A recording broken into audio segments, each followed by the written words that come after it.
ஒரே ஆண்டில் 11 அரசு மருத்துவக் கல்லூரி, 68 கலை மற்றும் அறிவியல் கல்லூரி, 10 ஆண்டுல 21 பாலிடெக்னிக் கல்லூரி கொடுத்தோம். 5 இன்னைக்கு கால்நடை மருத்துவக் கல்லூரி ஆராய்ச்சி நிலையம், 4 பொறியியல் கல்லூரி, 4 வேளாண்மை கல்லூரி, 7 சட்டக் கல்லூரி, இப்படி கல்லூரிகளை திறந்து கிராமத்தில் வாழ்கின்ற ஏழை எளிய ஒடுக்கப்பட்ட நசுக்கப்பட்ட தாழ்த்தப்பட்ட கடை கோட்டில் இருக்கிற குடும்பத்தில் வாழ்கின்ற மாணவ மாணவி கூட பட்டப்படிப்பு படிக்கக்கூடிய குறைந்த கட்டணத்திலே பட்டப்படிப்பு கிடைக்கக்கூடிய சூழ்நிலையை உருவாக்கியது அரசாங்கம், அதிமுக அரசாங்கம். இன்னைக்கு அதிகம் பேர் படிக்கிறான்னு சொன்னா காரணம் அதிமுக.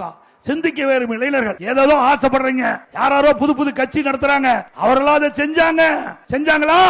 ஏழை மாணவர்கள் பட்டப்படிப்பு படிக்கக்கூடிய சூழ்நிலையை உருவாக்கி தந்தது பொன்மன செம்மல் புரட்சி தலைவர் எம்ஜிஆர். அந்த வழியில் வந்த மாண்புக அம்மாவுக்கு பிறகு அம்மாவுடைய அரசாங்கம் இன்றைக்கு நம்முடைய மாணவர்களுக்கு கல்வி செல்வத்தை அழியா செல்லும் கல்வி செல்லும். இன்னைக்கு எத்தனையோ செல்வம் இருக்குது, அந்த செல்வம் எல்லாம் நிலைக்காது.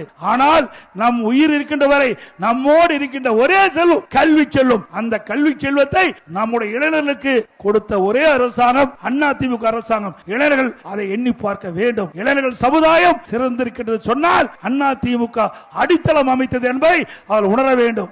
ஆகவே வருகின்ற சட்டமன்ற தேர்தலில் இளைஞர்கள், பொதுமக்கள், விவசாயி தொழிலாளி, ஒட்டுமொத்த மக்கள் நம்முடைய அதிமுக தலைமையில் அமைக்கப்பட்ட தேசிய கூட்டணி ஆதரித்து அதை வெற்றி பெற செய்ய வேண்டும் என்று அன்போடு இந்த நேரத்தில் கேட்டு